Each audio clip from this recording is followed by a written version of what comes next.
Welcome to another edition of Your Impact Attack. That's right, it's Your Impact Attack. It's the biggest impact attack of the year, and we are here to deliver. The VBC is back once again. Who is the VBC? It's the V right here. Hello, the vet Jamie Williams, reaching through the internet with the magic of the internet to tag his tag team partner, Brandon. Brandon coming in with the hot tag to clean house, throw everybody out left and right. What's going on, Brandon? The B himself. Doing good, man. Fun weekend. Had a good Bound for Glory, and just got done watching Raw and seeing Swerve, bro. That's right, big swerve. So we'll talk about that in a second. As soon as we acknowledge the C in our VBC, we have some people here now. Who do we have with us now? Do we have enough for a 4-horse people? We do. We got Liz, we got Javi Uchiha, and we got Lab Brad, and we got Jimmy T. What's up, y'all? Whoop, whoop. Whoa, we got Jimmy T. My goodness. Well, wrestling's been all about Australia this weekend, so it makes sense that we had Jimmy T. So what's going on in the streets right now? As you mentioned earlier on, we had a Raw live from Perth at 5 in the morning, something like that over here on my side, maybe a little later over on your side. Yes, so the Vision went blind. They turned on Seth Rollins. My goodness. Shocking. Perhaps less shocking as the fact that Seth Rollins got hurt in a match, so they had to change. Allegedly, they had planned for this to happen much later, but they decided to just go ahead and do it now. So yeah, there we go. Big injury, causing creative changes. Nothing new there. Opens up some possibilities, some interesting possibilities, none of which are probably going to come to fruition. It will probably be the most boring possibilities that you can possibly have. But that's just my speculation. But what did you think of the turn itself? Well, the question is if I mean, certainly out of nowhere, but it's like, okay, where do they go from here? Which is kind of which should be a good question to be asking, but they've shown us not to have faith in them of where they go with something like this. Yep. I mean,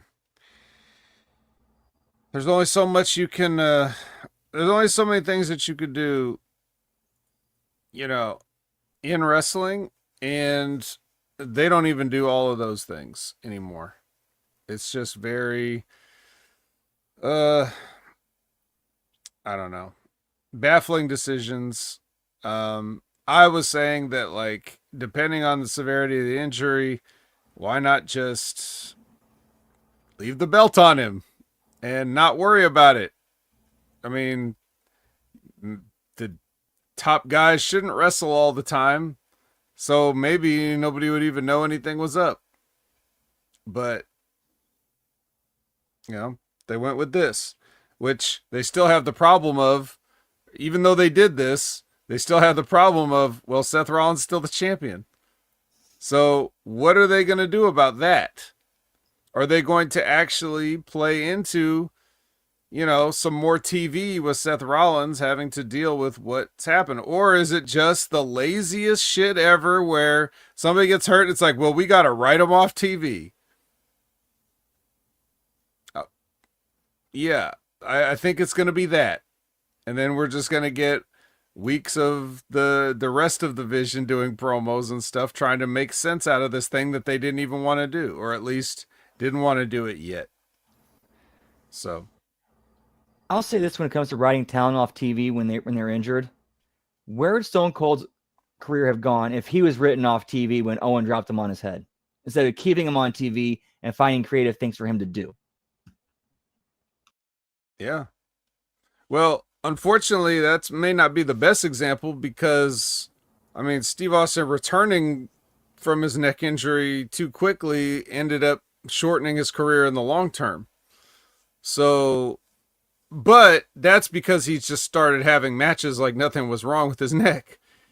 If he had, just like you said, had done those other things for longer and recovered more, then maybe we'd be in a different place altogether. But yeah, I don't know.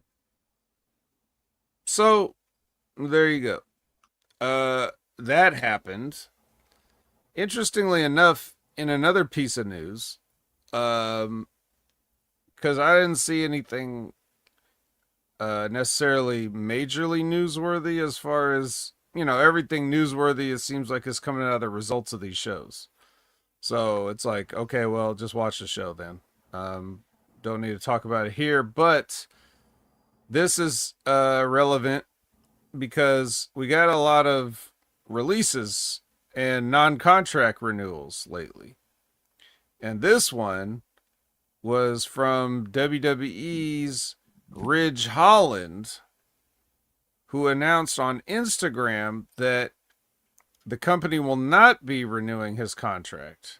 And his contract is set to come to an end on November 14th. Why does that matter to TNA? Because Ridge Holland had come to TNA to be a strong win for Mike Santana. Jimmy will know all about the strong win. He came to he came to TNA to be that strong win, and then he worked, I guess, a house show against Moose somewhere, and injured himself somehow doing something. I don't know. I didn't see the injury or the match. It was a house show, but basically, so he says that he's going to WWE will continue to pay for his rehab, even though they're not going to be continuing to pay for his salary. So good stuff. You would hope to hear those nice kinds of things about the company because they're under a lot of scrutiny lately. So yeah, where's the injury? Yeah, exactly, Lab Rat. Exactly. Oh, well, don't worry. Remember, this is a pay-per-view special, so we got 2 gimmick injury reports for you tonight. Stay tuned for both these, and they are just as amazing as you'd hope. The highlight is quickly becoming the highlight of the Impact Attack, wouldn't you say, Brandon? The gimmick injury report. Injury, none. Status, cleared. Yes. Injury, bruising. Man. Status, cleared. That's like WWE creative, It's just amazing and obvious. So, all right, so we definitely wish Ridge Holland a speedy recovery back to, well, no job, I guess, but I mean, surely he'll get some work somewhere. I'm sure somebody would definitely want to give a nice lucrative contract to a person that's always injured and has ended at least one career. Other than that, I don't have anything else newsworthy to talk about. Do you guys have anything else newsworthy to talk about? Brandon, do you have anything newsworthy to talk about? There is a rumor I heard from, I think it was Fightful Select, who has reported that several TNA talent have been told a TV deal is signed and imminent to be announced. Oh. So we don't know who the talent that was told or anything. No, of course not. Oh. And this is the premium Fightful, not free Fightful. Oh yeah, Fightful Select, the best $5 in the business, pal. It's only $5. What a bargain. Yeah, that's amazing. Every time I hear Fightful Select, I think of like some chicken strips or something. It just seems like some sort of a food item that you would get, but I'll take them spicy. Yeah, it's and of course, Even the spicy ones are bland as hell, just like this report. So you mean to tell me that some TNA stars were told that we're getting a TV deal soon? Okay, great. I'm glad they know. It's great. All right. Well, anything else? Since that's an absolute dead end story. That's about it. All right. Whoa. Now Zane Vicious has some good news here. Indy's family is angry at her because they could have seen Rhea and Bronson Reed win and taken a shorter trip. Oh my God. Well, spoiler alert, but we'll get to that. Oh man, will we get to that? Yeah. Wow. Yeah. So I guess without any further ado, we should just get right into this show, because we got a lot to talk about on the shows. And of course, I'm kind of lying. There's like this TNA episode is as whatever as usual. You can always tell it's a great TNA Impact when I have my notes and I don't have to scroll. I can fit it all on one phone screen. So we're going to start out with this go-home edition of TNA Impact with the traditional ketchup packet. There it is.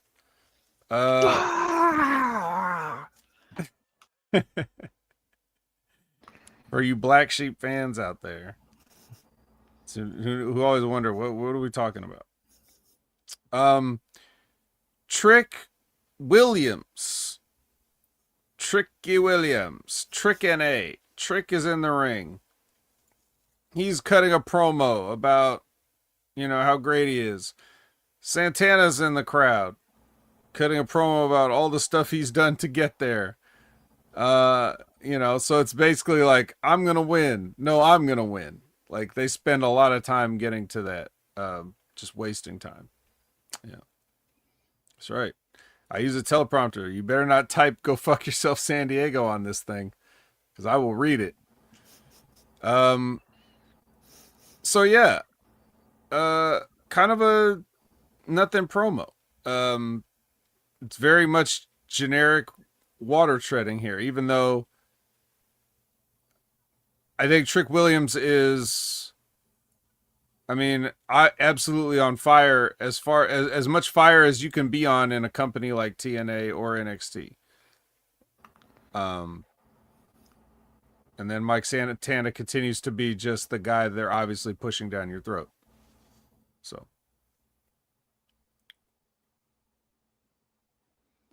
Good stuff. At least finally got some heat when Santana started bringing up his real life, stuff into the promo. A little bit, yes. But at the same time, it's not like we haven't already heard that before. Yes. Well, this is going to be their last run-in before the... I guess I'm just glad they didn't try to do, one of the 50,000 pull-aparts. They just kind of left it here. Gia responds to Tessa's claims that she's a quitter and a loser. And I don't know if it was convincing enough to get me to... Well, it's considering where we got from where we started. In hindsight, this promo looks even worse. But more on that later. Yeah, more on that later. But as far as this, what did you think of Gia's little rebuttal here? E for effort. There you go. Nick Ziggler versus the complete Matt Cardona.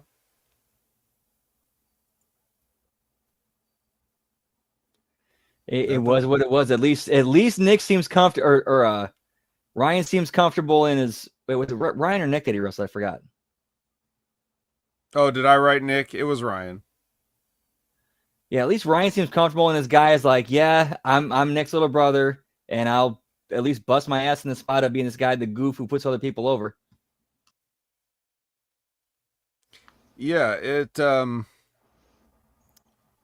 I guess that's it's funny that it's funny the idea that Cardona needs more than 2 minutes to put this guy away, but that's where we're at now.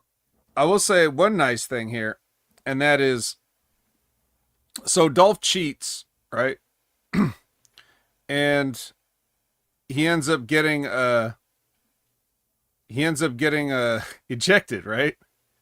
And he he he responds so he responds so he overacts so cartoonishly to getting ejected that he basically takes an apron bump just from the referee ejecting him. Now, he didn't take like a full flat back on it, but he did fall onto the apron when he didn't need to. It would have been funny to hear like a report later that's like, actually, Nick Nemeth suffered an injury at the TNA tapings. Like, my God, way to continue to make a joke out of the business, right? But anyway, he does that. But I'll praise the fact that immediately after him getting ejected, Matt Cardona hits the radio silence, because you know that you can't get the people up any further than an ejection spot. If you're having a match where you do the ejection spot, and believe me, the people are not going to get up any further. You just have to take it home right there, and that's what they did. So good job, good timing. I'll say something nice there. So next we have the Treehouse skit, and all I can think of is I was just watching this and saying, Myron, your days are numbered, because Wesley has been released now. So, he'll be here soon. Or if they become a 4-man feud with Dark State. Well, that's exactly what everybody wants to see, I'm sure. We get more Mara Sade history. She puts over the fact that, she wanted to be a wrestler, I guess, trying to convince us that she knew what wrestling was before she came through the doors. And she says something like, about being in the darkness, and then she says she got clotheslined by a 6'4" giant, and that made her see the light. And I was thinking, yeah, that's called a concussion. What you saw there, that flash, that was a concussion, actually. But she really wants to inspire other people to, other little girls that may have been like her, that are looking and they want to be something someday, that she wants to inspire them to get in the ring and get concussed by a 6'4" guy. So I thought that was nice, the inspirational aspects of the speech.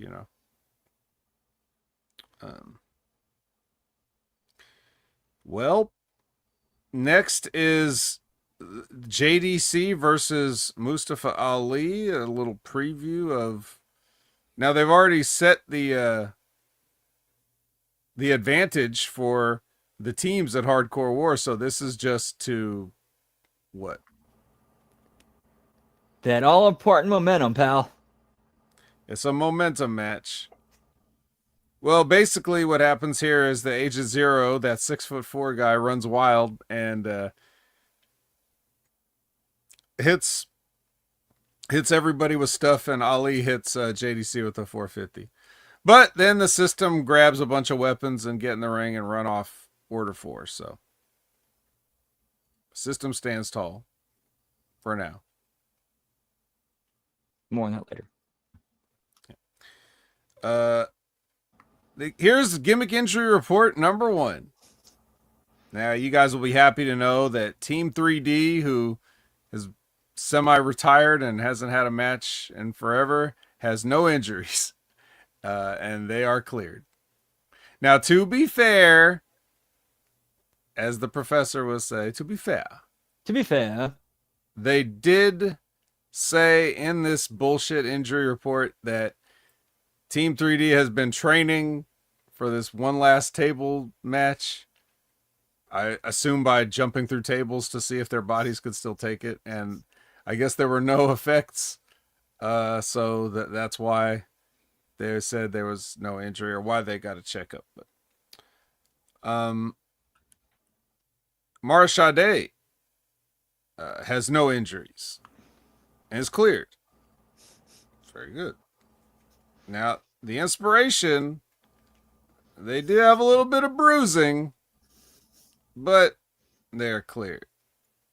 And you know what else is cleared? A $4 super sticker. Thank you, Bigfoot. Thank you very, very, very, very much. Thank you. Wow. The sticker itself is a shocked hippo. Looks like a shocked cartoon hippo there. Injury report. Jimmy T's feelings have been crushed. All cleared. He's been cleared.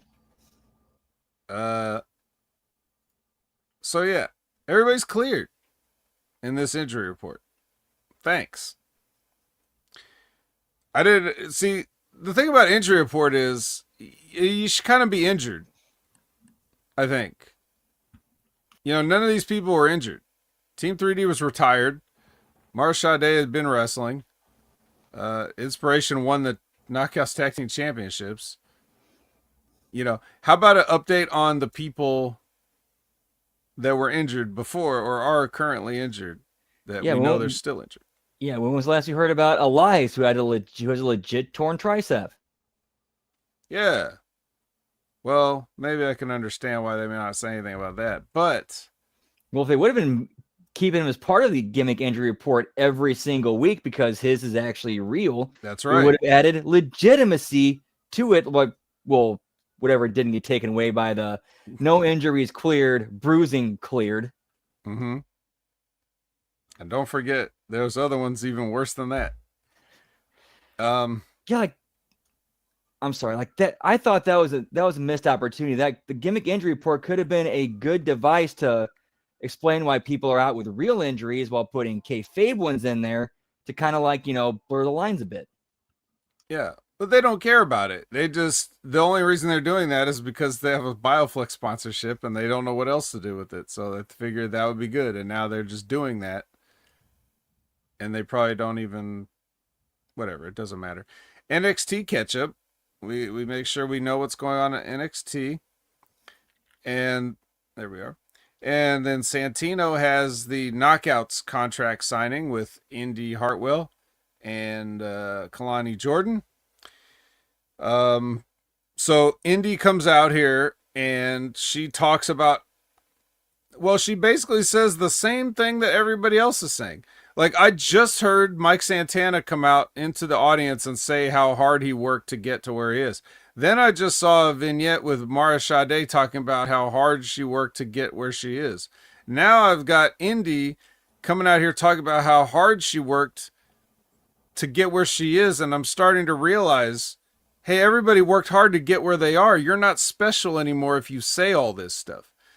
You're definitely having all these people come out here and try to cut this promo and pause for pops, pause for appreciation pops, for saying things like, I scratched and clawed to get here. You know, even just saying the most generic lines. So Indy's saying all this crap like this. And Kalani Jordan says, Kalani Jordan's just like, Indy, like she's stopping her, like, Indy, I hear you. She says, I hear you. She's like, in the middle of interrupting her, she's interrupting her to say, I hear you. Well, you're not obviously listening. You're trying to interrupt. So that's funny. And then Kalani Jordan, who is microphone poison, says whatever bullshit she says about having to be like, you know, you were, when I was 3 months in, you were my tag team partner on a live event. And I'm not the same Kalani Jordan I was back then. My God. First of all, Uh, okay, great. But I also noticed later, I'm going to fast forward a little bit because there's no point in bringing it up at the time, but when the announcers during their match at Bound for Glory, when the announcers recounted this, they said that this is something that Indy Hartwell had said. Indy Hartwell did not say it. Kalani Jordan said. So, small mistake, but I caught you. Uh anyways, Kalani holds the belt at Indy Hartwell to end the segment. But this was pretty much the worst. Um yeah, Liz says you don't even go here. Classic throwback to Bianca Belair. Um yeah. Yeah, something Carmelo Hayes on one hand, but on the other hand, who the fuck is Carmelo Hayes to what clout does Carmelo Hayes have? Uh, that's what I never understood. Um I don't know, man. I just I really do not enjoy Kalani Jordan, but it didn't have to be this way. It definitely could have been different. I Um, mean, I get the situation TNA was put in when it came to, Ash having her, uh, boomerang thrown at her or her monkey wrench thrown at her, and then, Masha and that situation. So I get that, but there were a lot of different choices they could have went within Kalani Jordan. Like, if you're going to put it on somebody with NXT, why not Jordan Grace? well, I know that, but then again, they may not be the they may not be the happiest with Jordan Grace at the time either. So, yeah. Anyway, she sucks, and I feel bad in a sense, but then again, no, I don't. Um, they do a little road to glory sort of skit about the Dudleys and the Hardys and their table match coming up. Leon Slater comes out to do a promo. Now he does a promo about how hard it was for him to get here and how he scratched and clawed and all these hardships. He does the same thing that everybody else says, but at least when he's telling the story, he sounds like a real person talking instead of doing a wrestling promo on this one. Yeah, because it was actually like he legit went through some real life hard stuff, not just in wrestling, but in real life. Yeah. Well, again, so do we all. But the difference is, can you say it where you're not doing a wrestling promo? Like when Indy Hartwell's saying all that stuff, she's saying it like a wrestler, not a good wrestler. She's saying it like Indy Hartwell. So it makes me not care about what you went through. So I think that as young as Leon Slater is, the youngest, I thought he did the best job with his material at trying to rally the people as far as getting behind him and stuff. But he was just talking about growing up without a father figure and other stuff, which again is like, get in line. The main event, because we can't figure out something for these guys to do on Bound for Glory, is Eric Young and Joe Hendry. No DQ match. So, you know what that means. Joe Hendry's got to chop a guy in the chest when he's fighting on the outside. Oh my God, I can't. What do you have to say about this one?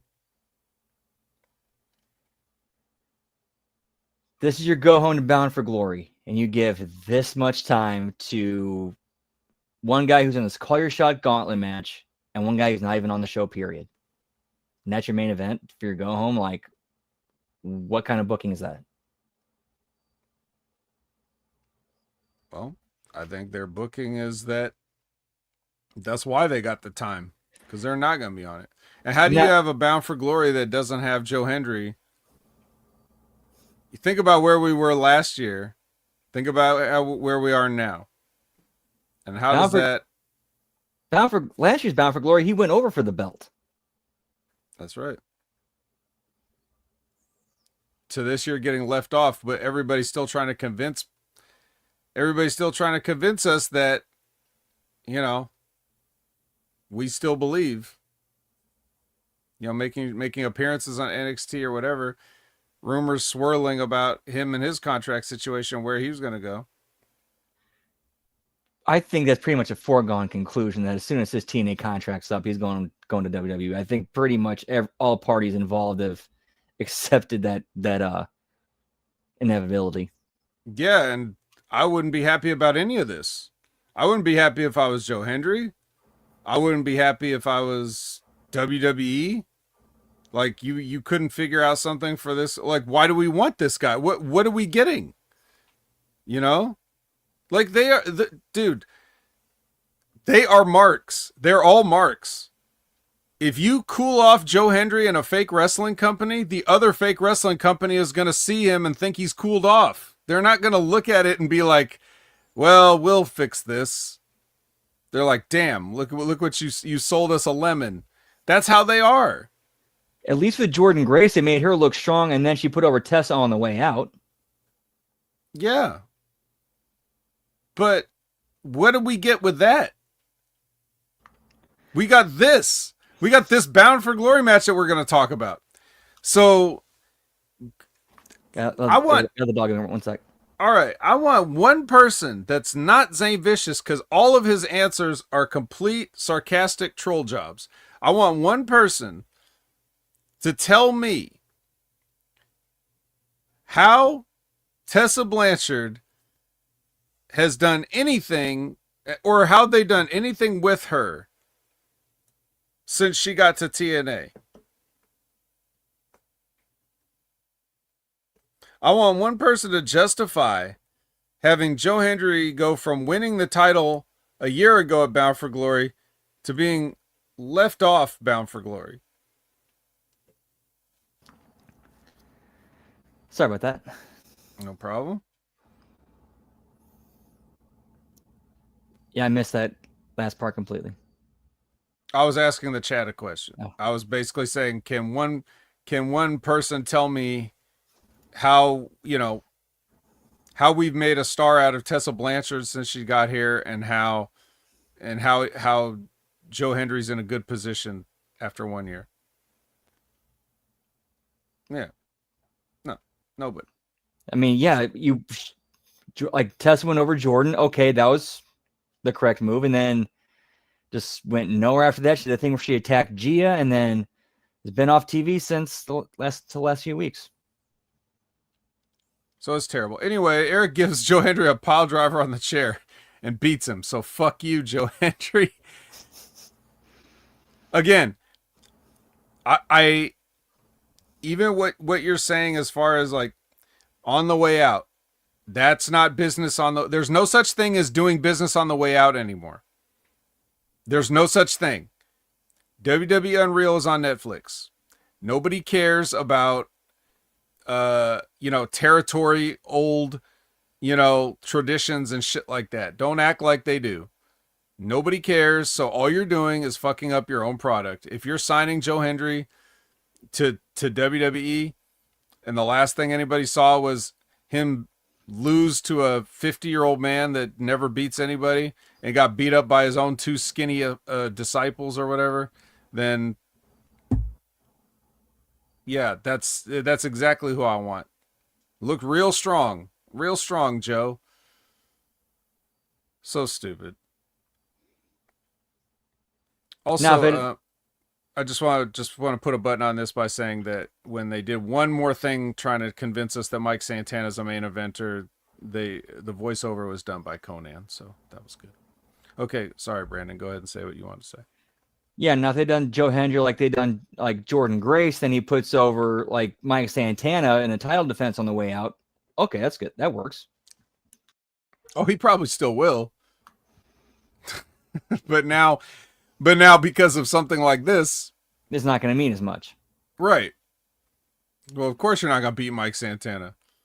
That's the thing. They don't even understand. Like, so let's say you legitimately had the mindset, the old territory mindset, which let me explain to everybody once again. The reason that happened is because they didn't have national television. If you beat somebody in a territory, even if they had TV, only those people would see that, and it would be good for you. And then when they show up in the new territory, probably people wouldn't have seen that. And the only way people would have known is if they read the Wrestling Observer newsletter, which was actually a newsletter that was mailed out. So, if that's the case, okay, I can understand. It ain't that world anymore.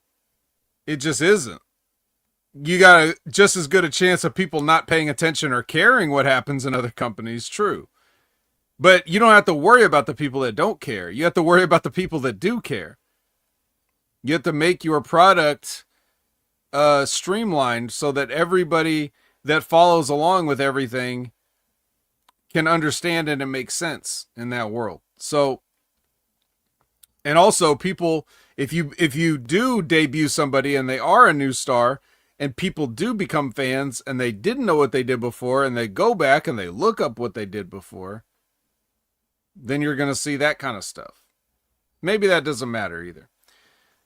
But you can't, you won't need to like, you won't need to beat people on the way out to make other people look good, to make anybody else anymore. If you want to make somebody, that's what the booking you do going forward.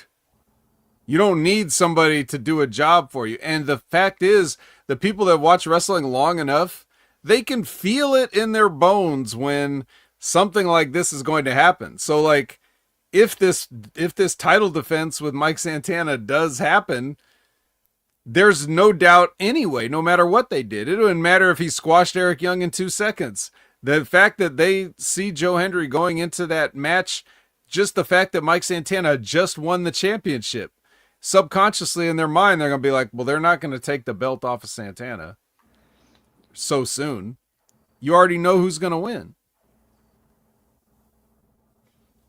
In this situation, though, I think there is a creative way they could get around that and make it at least somewhat believable, because there's some precedent there. You announced that Joe Hendry signed with NXT. And he says he wants to take the TNA title with him to NXT.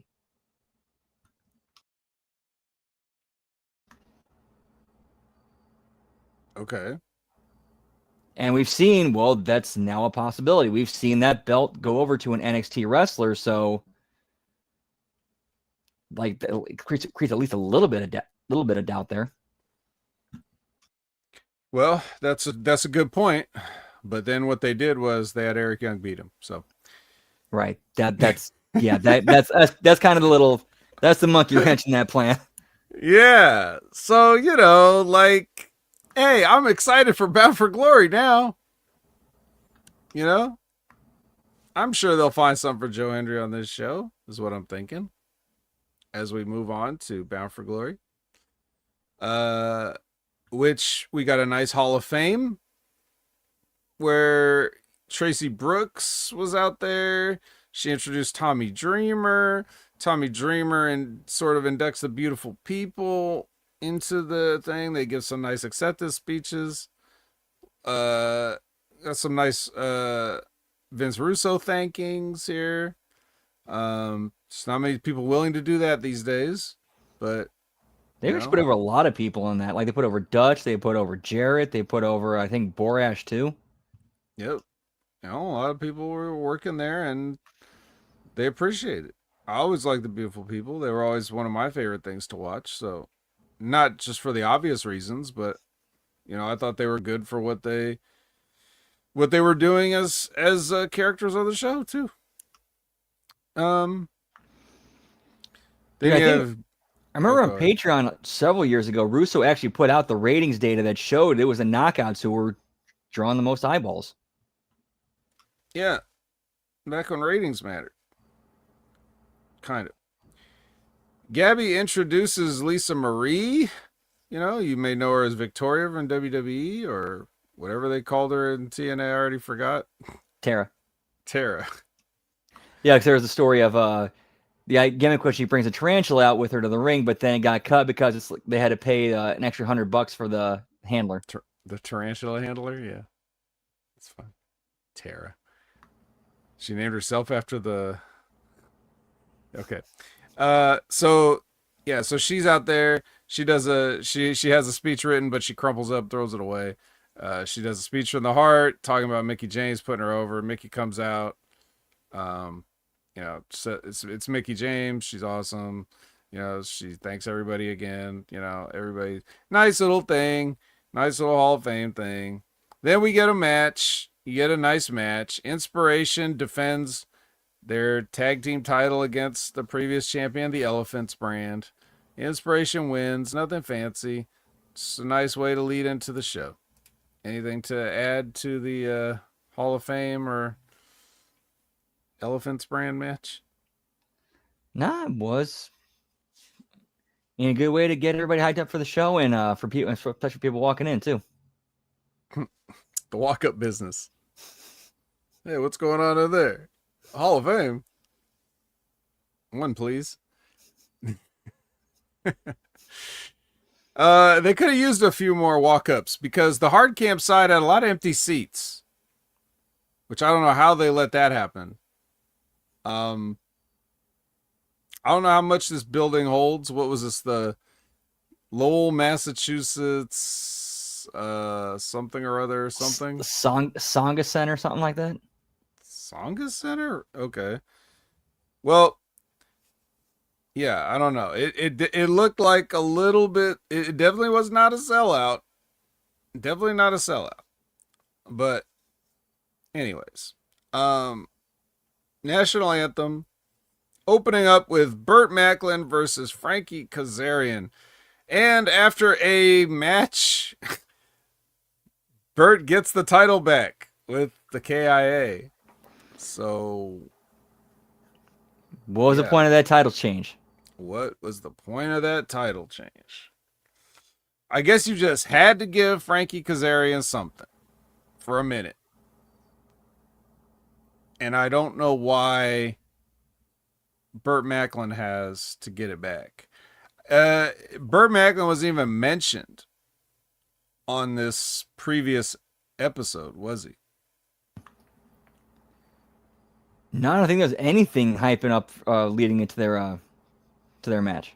Nope, I didn't even know the match was happening, to be honest. I found out when I saw it.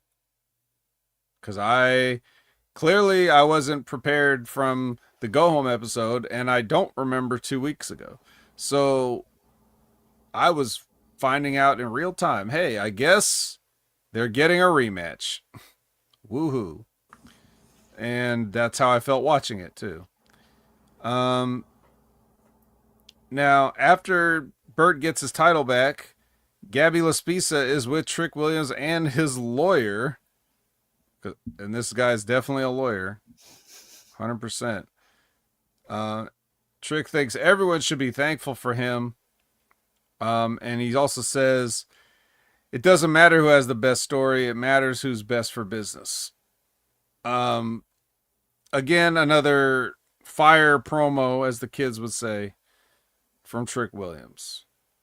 It's a damn shame. But I don't think anybody's really appreciating this as much as they should, because it's TNA. So if WWE can pay attention to what Trick is doing, he could be a big star. I'm worried, but this is what Trick is. Yes. Don't leave it on the table. Take the money. You go inside and you grab the money. What movie is that from, guys?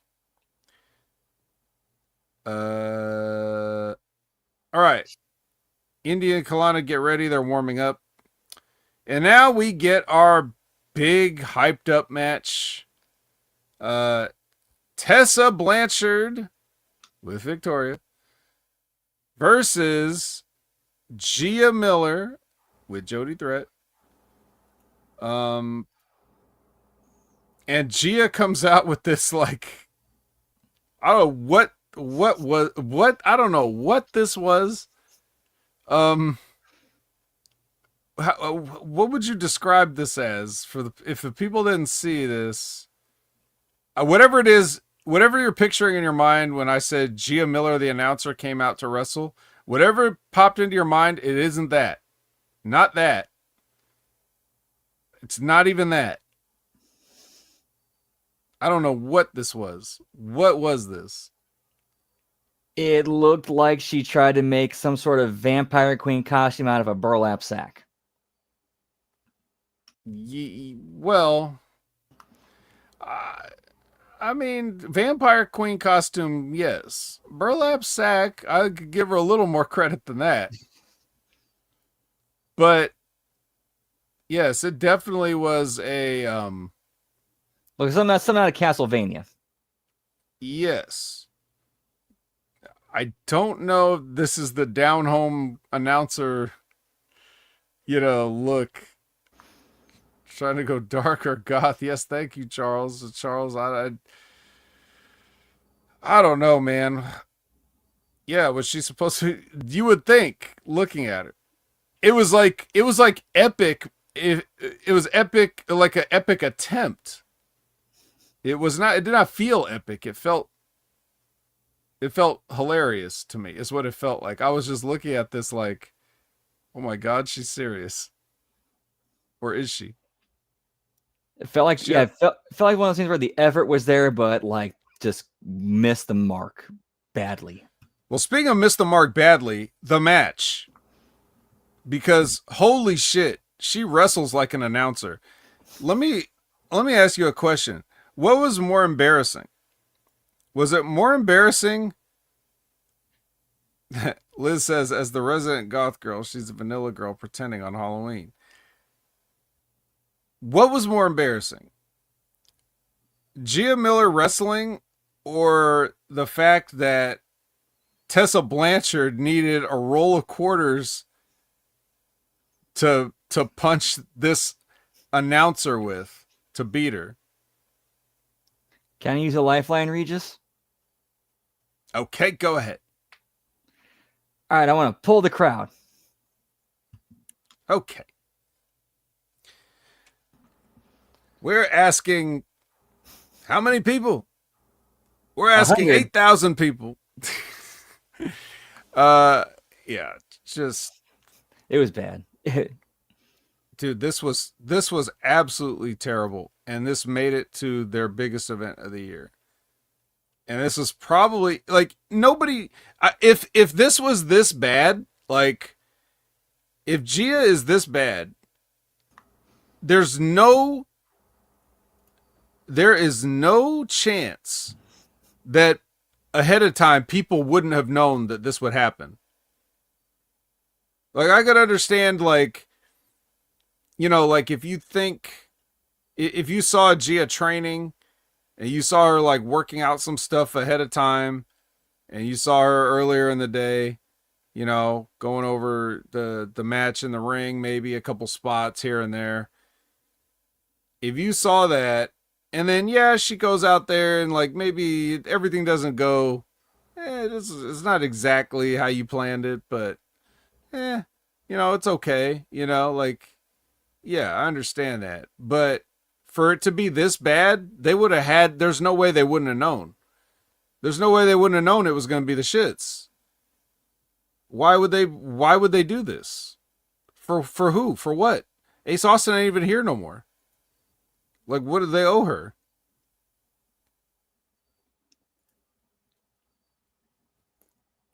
I got nothing.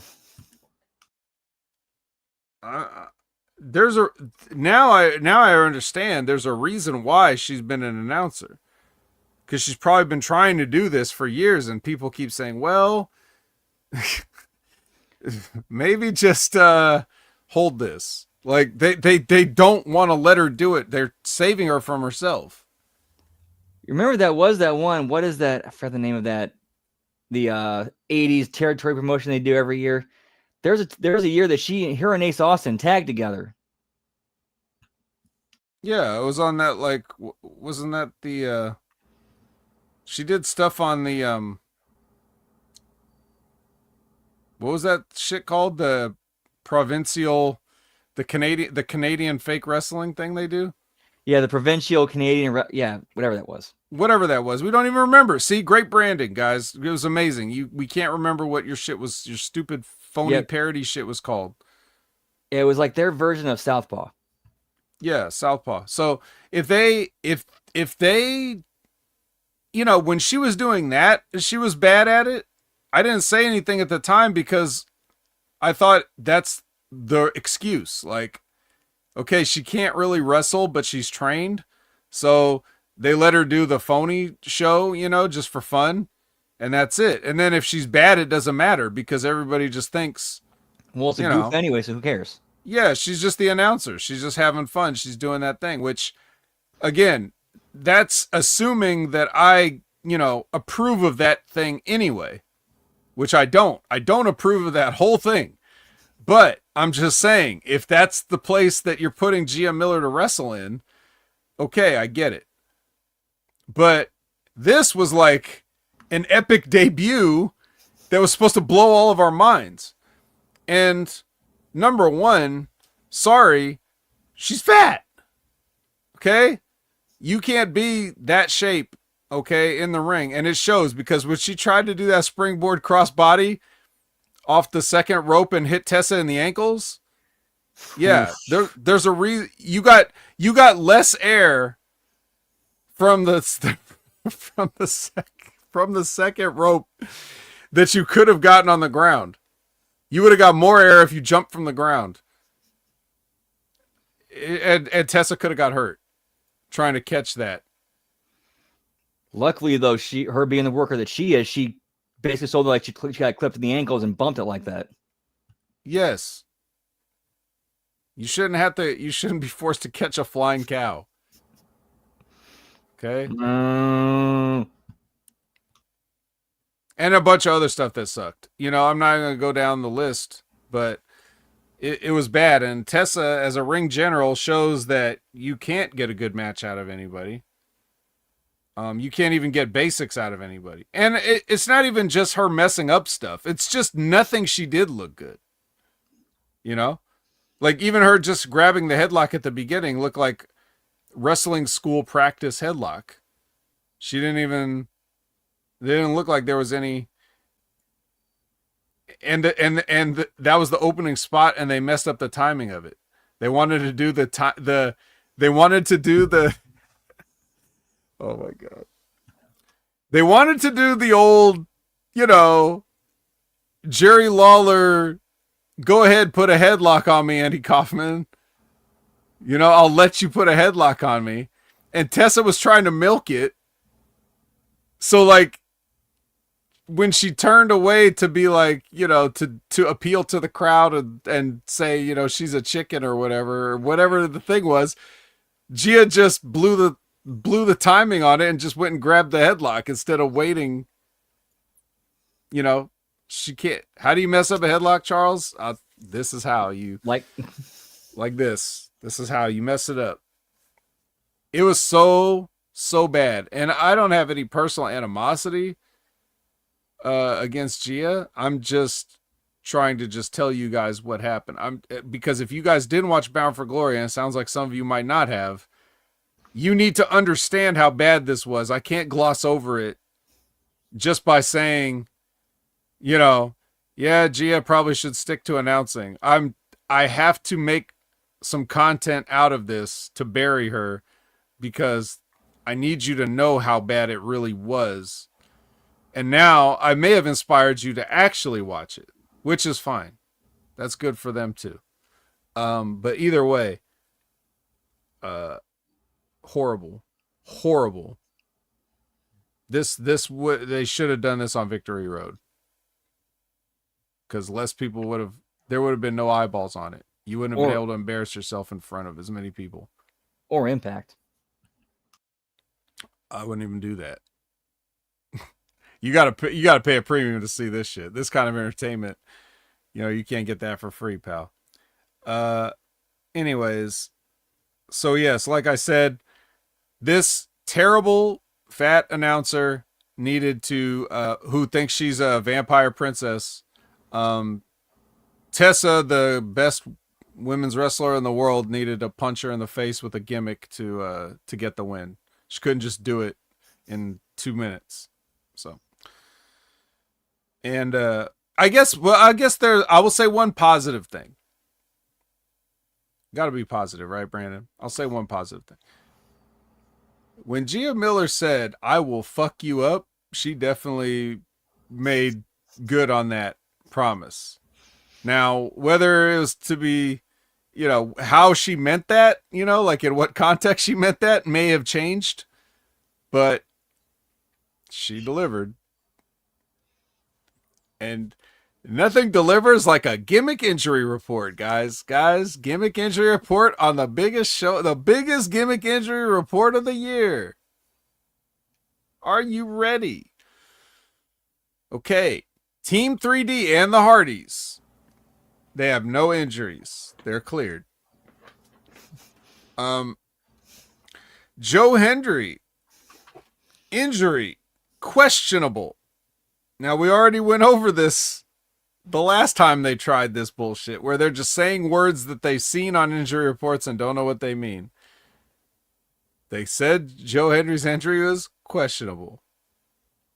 Okay? That's not an injury. That's a status. It's not an injury.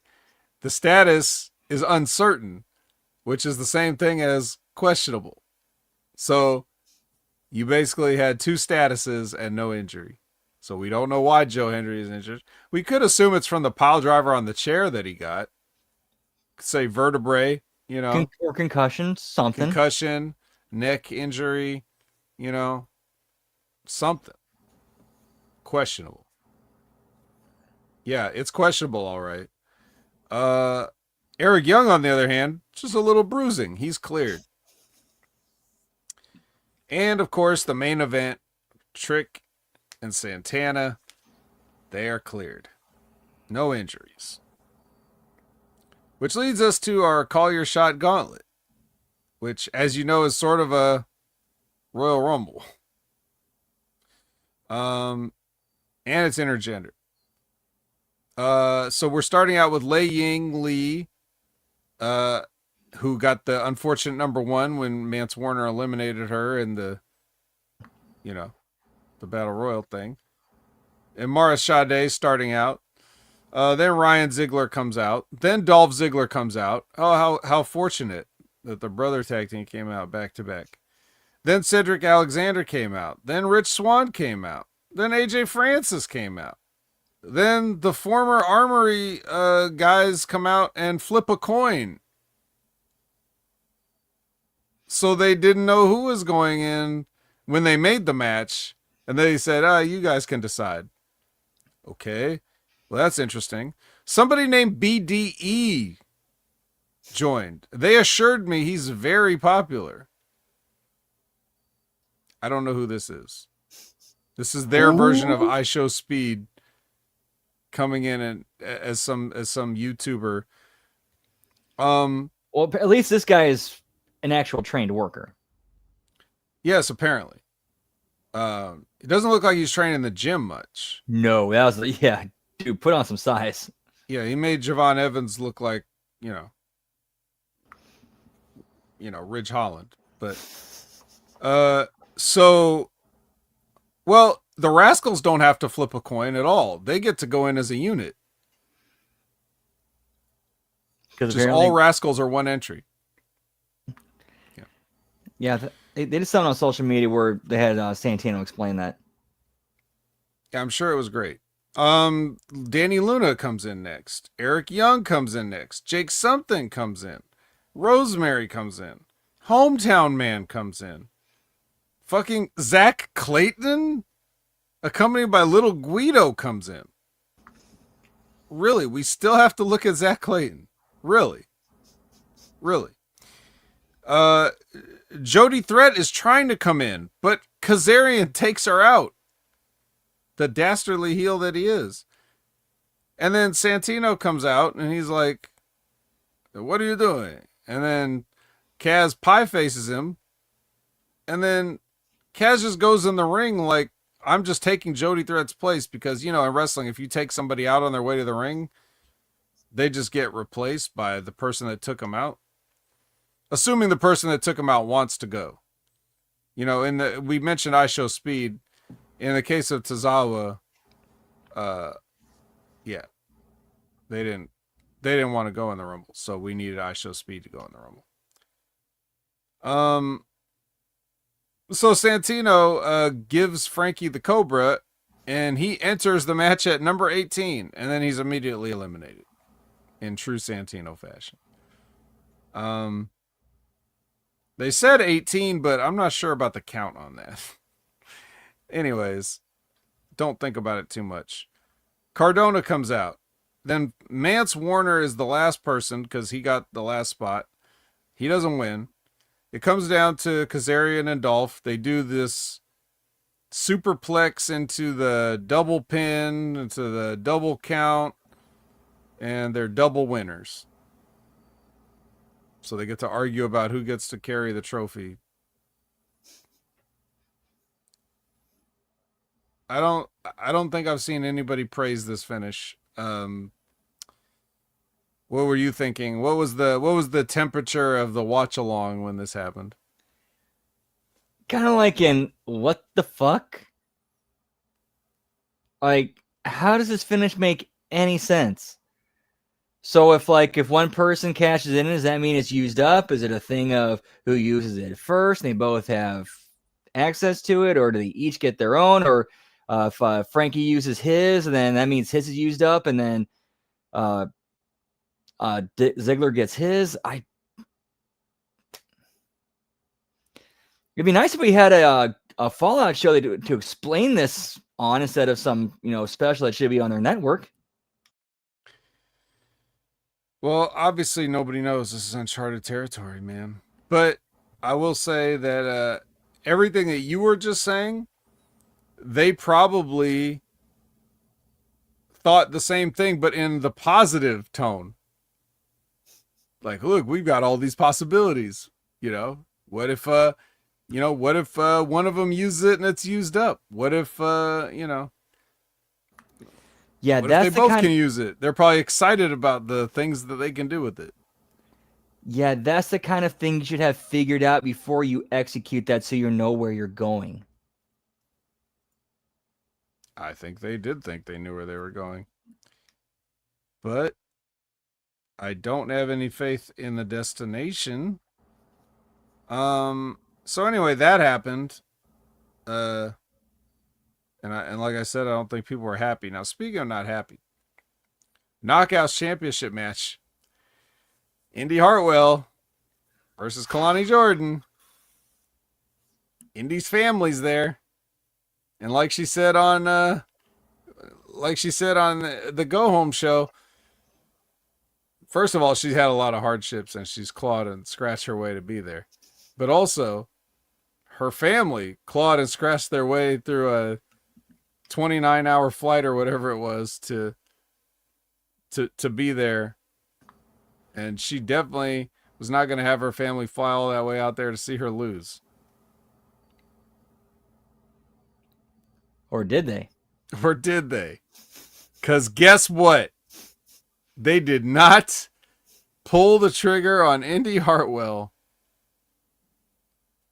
And Kalani Jordan retains the Knockouts Championship.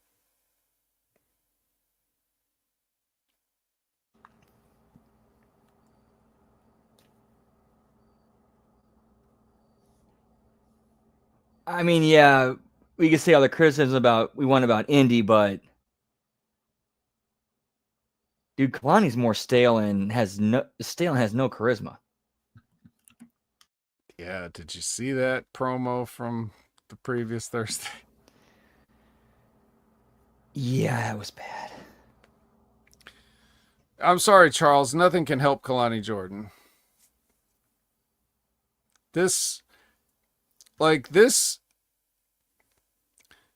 You know, remember how Gia Miller's match sucked?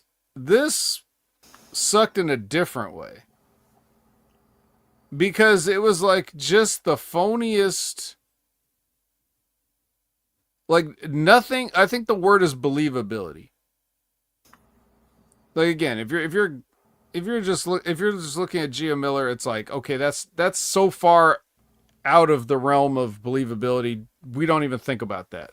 But looking at just the way Kalani Jordan, the way her matches are, the way they're so choreographed and yet so poorly done. Like, she's a gymnast, okay? She's a gymnast that became a wrestler, which seems to be a popular thing. Tiffany Stratton, yada, yada, yada. So she does these gymnastic things like handsprings, cartwheels, you know, flips, these different things, and they all just look so painfully slow. Like there's no snap on anything she does. You know what I mean? When I say snap, I'm talking about it looks like a sudden impact, you know? Like the way the way a boxer can land like a big hook and you see the sweat fly off the guy and you're like, "Ooh, he got rocked." You know, rather than a trained boxer like like rearing back and throwing a big cartoonish haymaker like you would never see a boxer do. You know? The slowest thing ever that somebody could easily get out of the way. That's why they don't do that. So, and Indy Hartwell is not the person to do something with that because she's worse because she has that same problem of everything she does is slow and telegraphed, except she's not the athlete Talani Jordan is. So here you have a gangly unathletic person who's slow, and then you have like a gymnastics expert who's slow, and you have this weird slow ballet going on in the ring of stuff that doesn't look like it hurts, or it's just a series of connected um you know moves. Like Kalani Jordan does uh, a stunner into the splits. Ooh, you know. But the way she got into it, like it was almost you know, it was like there was a miscommunication there. So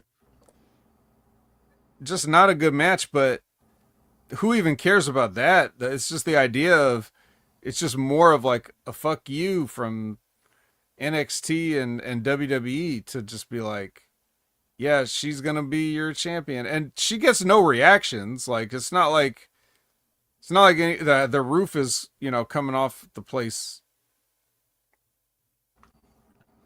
Yeah, it's just bad. It's bad. So, yeah, like you guys already know, I'm not a big Indy Hartwell fan, but I mean, we got to this situation. We could have just had this be the reset for TNA. Like, okay, let's get all our belts back. Let's, okay, we're good. That's probably their justification of it. Like, they probably, they would, the WWE would probably say, keep the belt on Kalani Jordan because then people will be shocked, and then people will think that Trick Williams is going to beat Mike Santana. That's probably what that's their justification for it. If I had to guess, just to keep people guessing, like, oh, but you don't book for the fans. Don't book with the fans trying to predict your booking in mind. You have to do the finishes that make sense for your company and what you want to do. If you're trying to worry about what the fans are thinking about your booking, you've already fucking lost. And it's not going to last. So, yeah. So, the Zigglers are arguing because Dolph is upset that Ryan didn't make sure he was the only winner, and then Frankie Kazarian comes in and they start all bickering, and then Frankie Kazarian's like, yeah, well, maybe I'll cash in my I'll call my shot tonight, basically. Hardcore Wartime. I'm sure we're all very excited for this one. This big, who's the greatest faction in TNA history? That's in TNA right now. That's what the stakes are for this match. It's another one of these Royal Rumble type, but it's like a War Games type, but there's no cage. So whatever. And there's no rules. So what's to stop everybody from just jumping in right away? Why do we have to wait? You know, what are they going to do? Disqualify you? So we had 2 matches on the same show where you got to wait for people to show up. Doesn't make sense. Anyways, Eddie and Hotch start. Then Skylar comes in. Then JDC comes in. Then Tasha comes in. Then Lish comes in. Then Agent Zero comes in. Agent Zero's in shape. I'll say that. He's the opposite of Gia Miller. Lab Rat, thank you very much. It's the super sticker is a fox doing karate punches. He's got a headband with the Japanese flag on it. So yeah, Agent Zero first. Now he's got trunks. He's got regular wrestling gear now. But he looks good. Brian Myers comes in. Excuse me. Ali comes in. Then Moose comes in. Moose is the last person. So yeah, I guess my big takeaway from this match is Agent Zero looks good. Not only is he in shape, but he also, in the ring, the way he was moving, he definitely, as Brandon dies over there, he definitely looks like he knows his way around the ring. It doesn't look like he's just some tall guy that they brought in and taught him to do like a choke slam thing. I found out what his Agent Zero's real name is, and I've heard Ben put him over before. Bill Collier. Bill Collier. Yeah, I know that name. Yeah, he kind of looks like a Big Cass a little bit too, like in the sense that he's a tall blonde guy who's jacked. Yeah, so this guy knows what he's doing. Which is good. And but then he's in this garbage match. So that sucks. So the big spot in this is, I mean, there's a bunch of spots, but the big spot in this was Alicia Edwards brought Tax to the ring, and she ends up going into the Tax when Agent Zero choke bombs her into the Tax. And then, you know, Eddie's like, how could you do this to my wife? It's like, well, how could you put your wife in this match? But anyways, you know, they do that whole thing, and then Ali, the sadistic bastard that he is, gets more Tax, rolls Lish back in the Tax, pours a bag of Tax on Lish, goes up for the 450. Definitely as he's doing this, I'm thinking, this doesn't seem like something that this character would do. He doesn't seem like he would jump onto Tax for any reason. But not only does he not hit the 450 on Lish, she moves. He 450s the Tax, and Eddie wraps his knee in barbed wire and hits the Boston Knee Party on Ali and gets a 1, 2, 3. Unbelievably, Mustafa Ali has lost a match. And it was Eddie Edwards who pinned him. That's right. Fat Eddie pinned Mustafa Ali. Unbelievable. if you're wondering whatever happened to Agent Zero, Moose wrapped a chain around himself and speared him. So that took him out of the equation. But yeah, that's 2 jobs Ali's done. Not clean per se. Because if you saw, remember what happened, Brandon, on the NXT episode when he went with Ethan Page, or yeah, he took that bump off the top of a building and flew backwards onto the floor from the top turnbuckle, and then ate a finish after that. That's what it takes to beat Ali if you got to beat him. And then this was like 450 myself into the tax, barbed wire, Shining Wizard. That's that's what you got to do. You want to beat. I don't even know why they beat him, to be honest. You had John Skyler right there, you know. But I guess it was, it wouldn't have been as good if they had done that. A statement by beating the leader of the team is a good thing. I'm just surprised it happened. That's all. Given the history. So. But what'd you think of this wonderful, display of athletic ability and technical wizardry? It felt like a vehicle to get Agent Zero over because he felt like the only guy who came out further ahead than he was going into it. Well, I can't argue with that. The question is, what are they going to do next?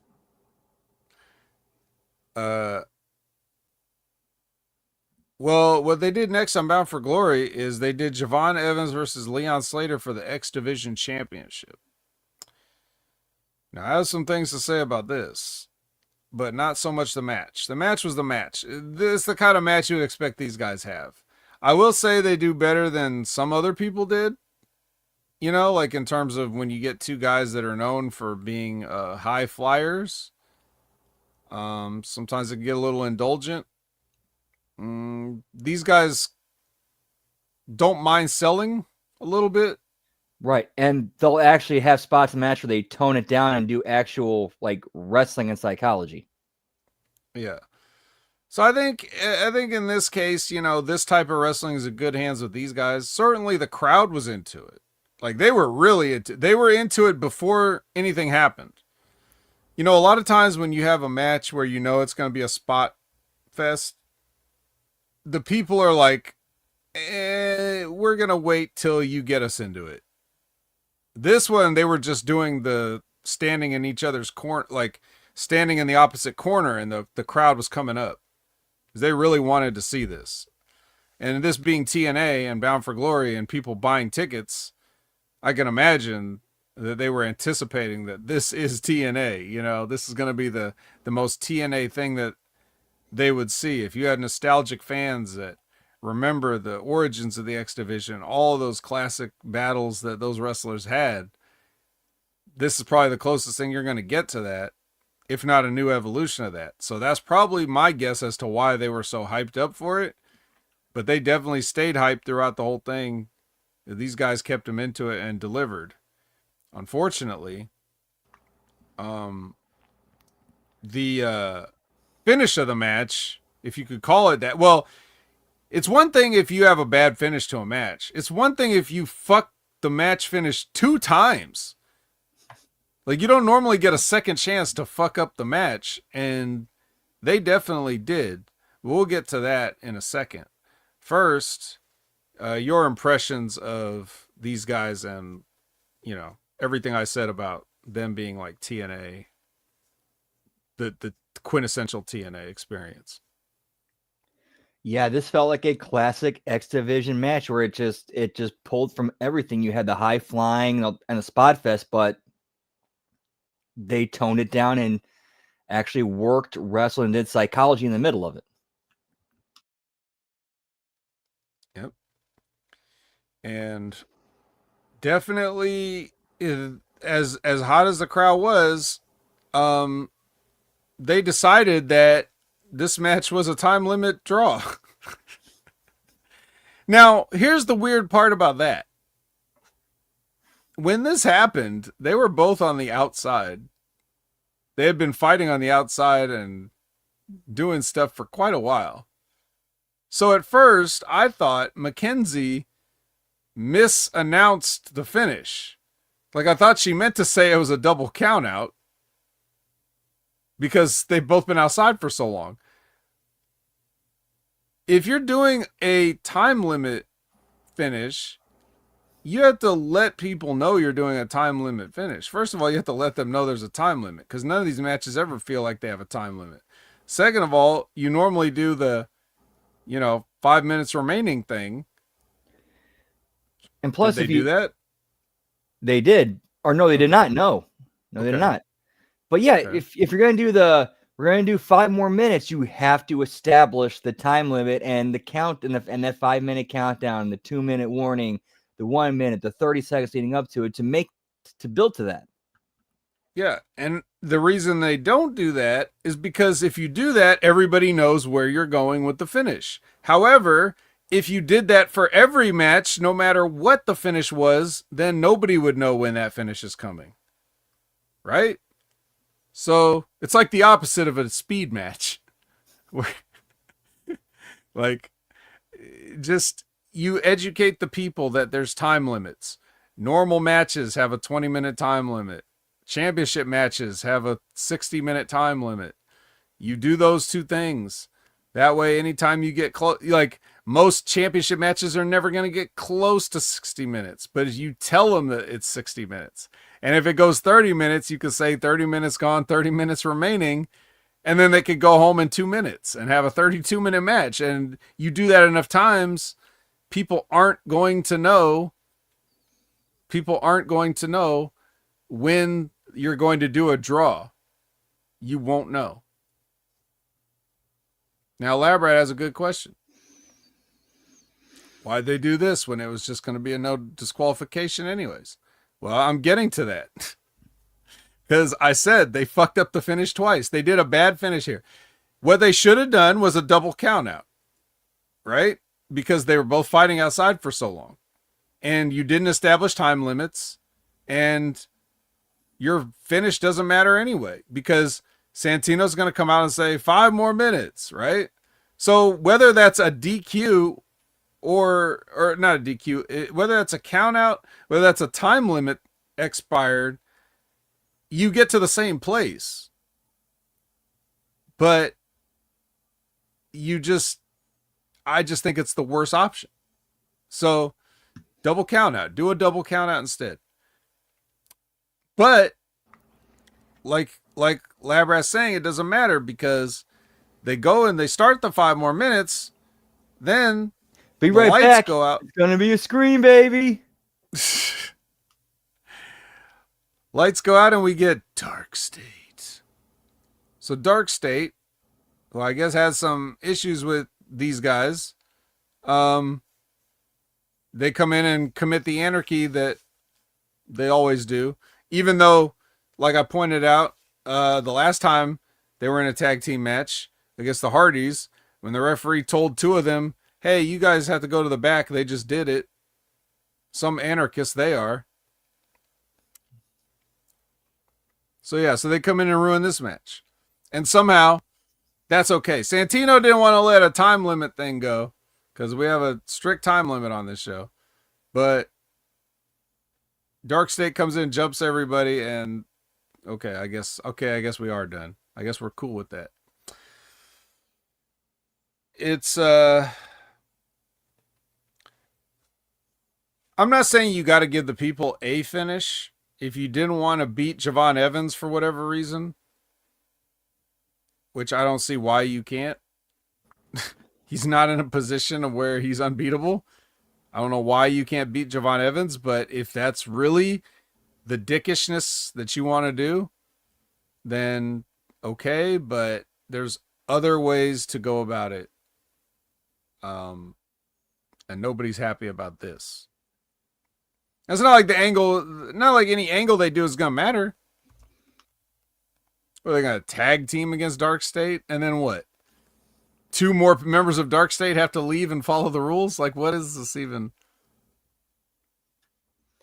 No, I think what they're banking on is, who are they going to get between TNA and NXT to team with, or who are Leon and Javon going to get between the rosters to team with them? War Games. War Games, pal. Yeah. And they did the Kaz and Ziggler finish earlier again, like Lara said. You had a bullshit finish there. Except that had 2 winners. Not 2 losers. Yeah. Exhibition's about no limits. Well, there's a limit to my patience, so let's move this along. Trick Williams is warming up with some Stevie Richards fitness. Santana does not have Stevie Richards fitness, so I don't know if he's going to be able to win tonight. Chris Bay was here. Nice to see Chris Bay up and around. He announces the new attendance record of 7,794. So, there you go.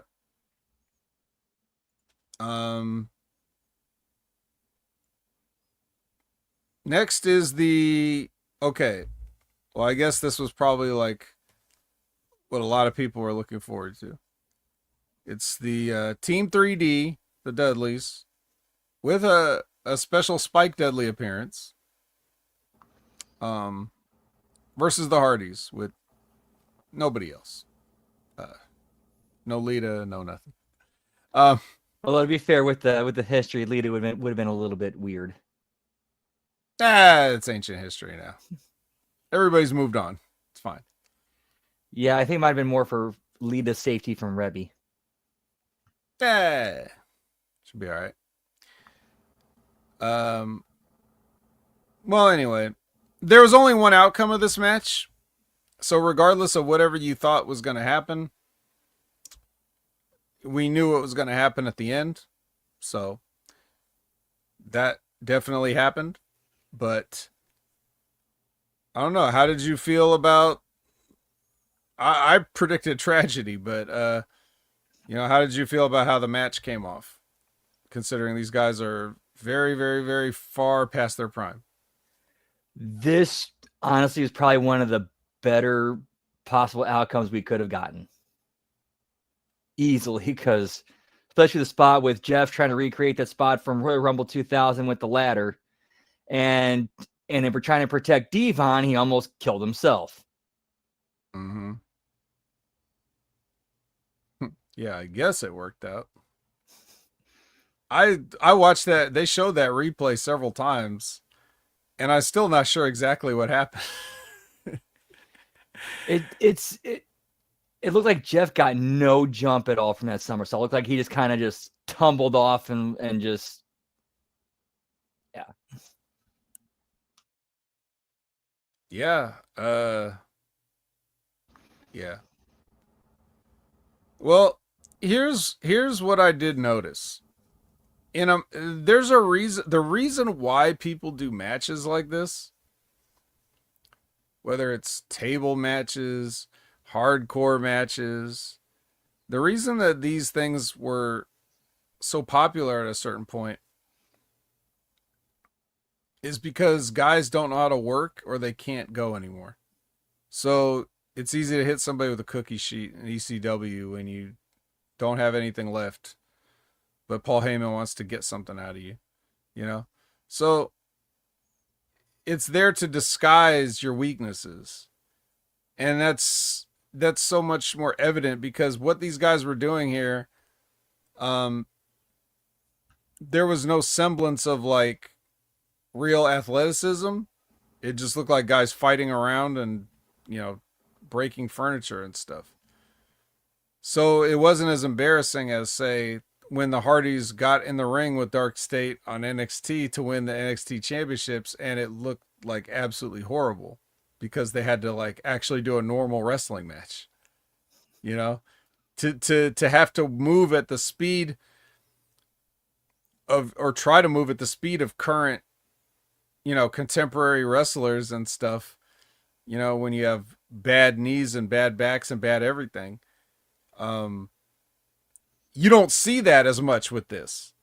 because they're kind of just walking around and punching and doing stuff. Like it's not like they don't get exposed as bad. So it kind of has to be something like this, right? Yeah.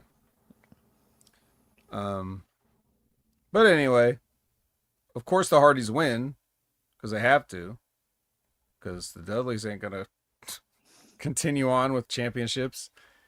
No, I was mortified to see Devon in this match. I legit was the entire time I was steering for his health. Oh, apparently he made it. Apparently he made it through okay.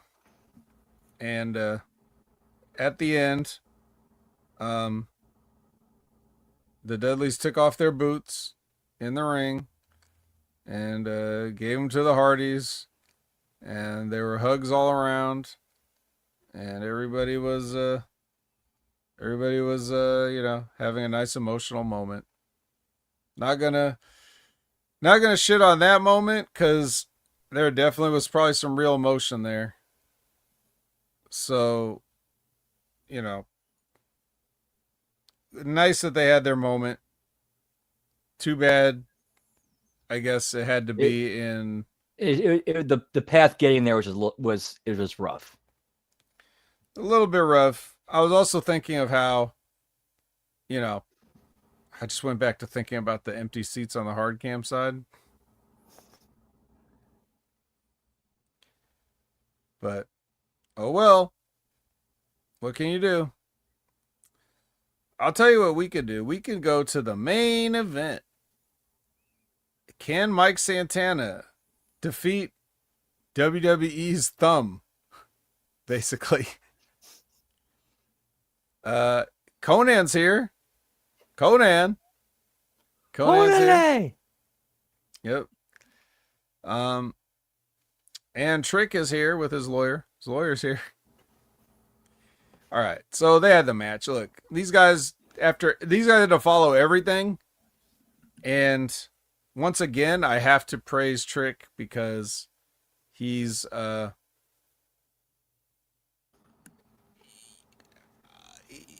like leaps and bounds from where he was even not that long ago. And he's had a long road of like, you want to talk about scratching and clawing? Well, it doesn't seem like it in terms of time.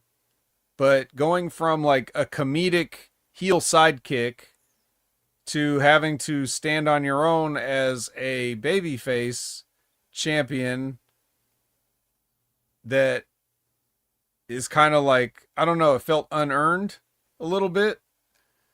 Then going to, this heelish version where, he actually has the confidence that he was lying about having when he was a babyface.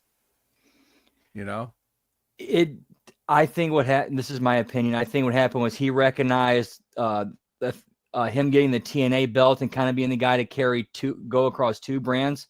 I think that kind of lit a fire under his ass, and that just motivated him to step it up. Yeah.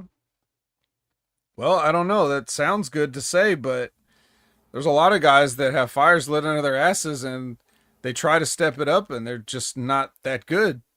But he's that good. So yeah, he's got the talent to back it up. Clearly, he's got the talent to back it up. Yeah. So everything he's been doing is great. Mike Santana's been doing everything they've asked him to do. He's able to, he can definitely go. This was definitely a main event match. Like if you were tuning into a pay-per-view and you want to see a main event championship match, try to set all the rest of the stuff out of your mind that you saw earlier, especially that Gia Miller match, for God's sake. But, they worked their ass off and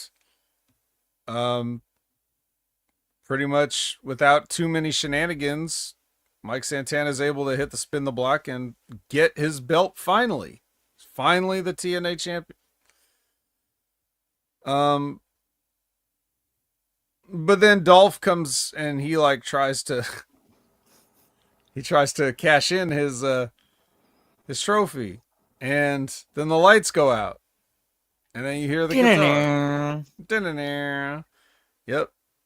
And then Elijah gives him the old honky tonk man, WrestleMania 3. Give me Al Kabong, pal. Yep. Tips the hat to Santana. And then Kazarian's in the ring and he's trying. So now let me get this straight. Kazarian wants to jump Santana from behind. But the referee is trying to tell Kazarian he needs the trophy. And I'm just like, by the time Kazarian figures it out, what's stopping him from beating the shit out of Santana, and then grabbing the trophy and cashing in, and then hitting his finish? Yes. The only thing I think that would make sense, but it wasn't sold enough. Well, then Elias would just cut him off too, or Elijah. Yeah, but they didn't play that up. Yes, this whole thing is ridiculous. Nobody knows what's going on. Everything's ridiculous. Santana sees him, turns around, stops anything from happening. This is not going to ruin his moment. But they made it seem like he literally has to hand in the trophy. Like the trophy's not just like a symbolic presentation of your, you know what I mean? Like it's a pawn shop exchange or something. Like, no, you got to actually hand me the trophy if you want your title shot. Like, who cares?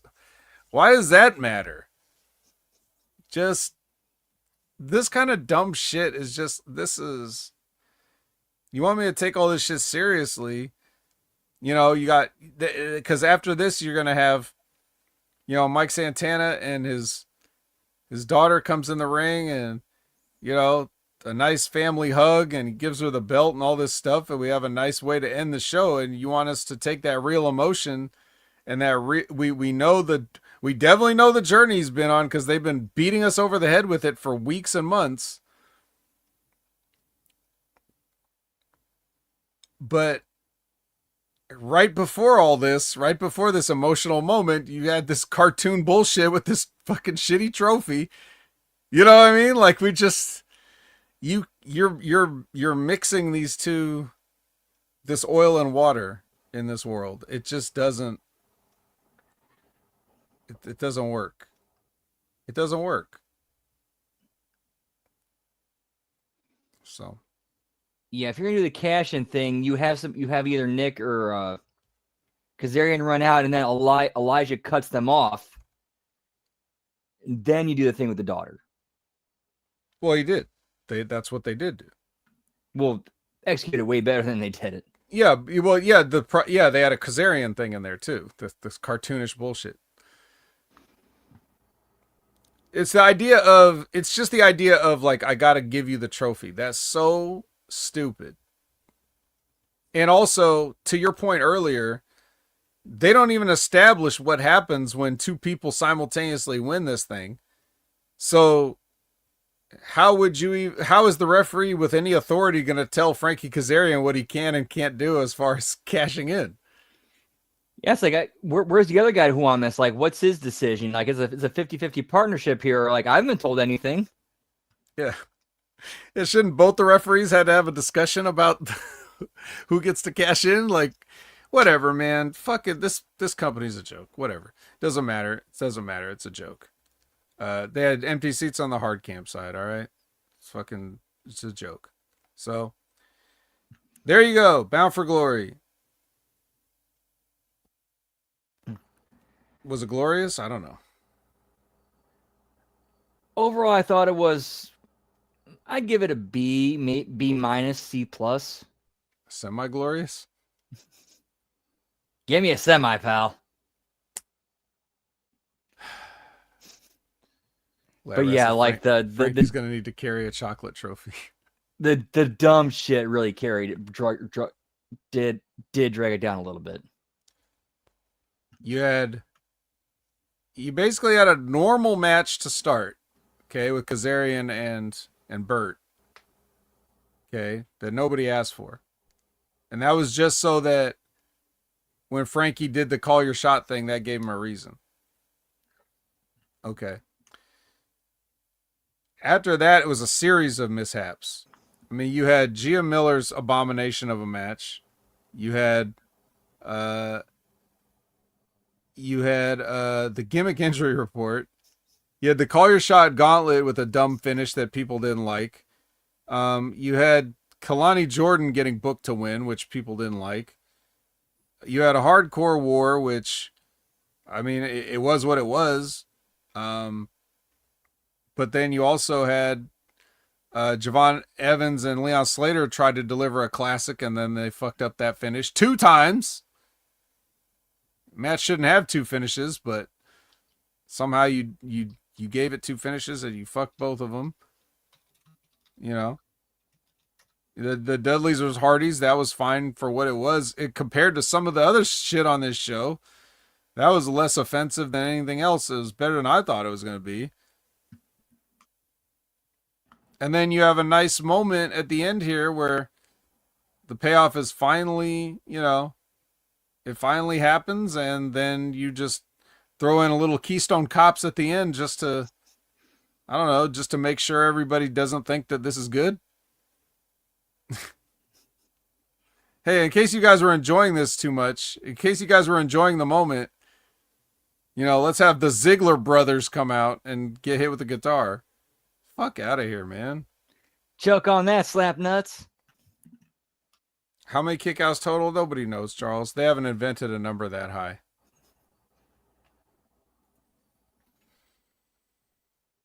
But I'm telling you what, we're laying down for the 3 count right now. We're done. It's late. Everybody needs to go to bed. Everybody get to bed. You've all got work in the morning. So we're going to tell you where you can find us whenever you're ready to be done with work and sleeping. So, Brandon, where can the people find you this week? Let's see. This week, tomorrow, we have the late start NXT watch along, which takes place right after the A show. And then Wednesday, we got the AEW Dynamite watch along and belt count. Even though this week they are going late, chances are we will not be going late with them. We're hitting that 2-hour mark because Wednesday locker room will be going, as soon as we're off the air, so you don't want to cut into that. And then Thursday, not quite sure what we're doing yet. Because of that whole, Beyond the Glory special they're doing. I'm thinking doing HMG After Dark instead. Still kind of in the air on that. And then Friday, we got the SmackDown watch along and bell count. And then Saturday, Wrestle Dream watch along and bell count. And then Sunday, HMG After Dark. And then once this show goes off the air, about 10 to 15 minutes, once this goes off the air, it'll be on Twitch, twitch.tv/LGBrandonWhoop. And also, you can always catch me on Twitter, as the kids call it these days, the X at LGBrandonWhoop. All right. As for me, you can find me, you'll find me next on Wednesday at 8 a.m. Pacific, 11 a.m. Eastern for the Next Level Wrestling review with Big Ray Hernandez, where we're going to talk about whatever the fallout for Bound for Glory is on NXT. Now that Trick and A is over, what will he do? How will he rebound? We'll have to find out. And other stuff. Because guess what? The Hardys are still the NXT champions too, so my God. And we have to deal with Kalani Jordan probably. It'd be great if they could just send her to TNA. Well, it wouldn't be great. It's just, robbing Peter to pay Paul, but whatever. Anyways, all that and more on Wednesday for the Next Level Wrestling review. For the next time after that, you can find me on Directage Sunday at 8 a.m. Pacific, 11 a.m. Eastern with Jimmy T. We'll talk about all the happenings at AEW. Check out Wrestling with Rogers every Friday. Check out Stevie Richards' show every Friday. Check out Timmy Baltimore's Limpin' Ain't Easy every Wednesday usually. And that's just about it. So, for Brandon, I'm the vet, and I don't have a sign-off line.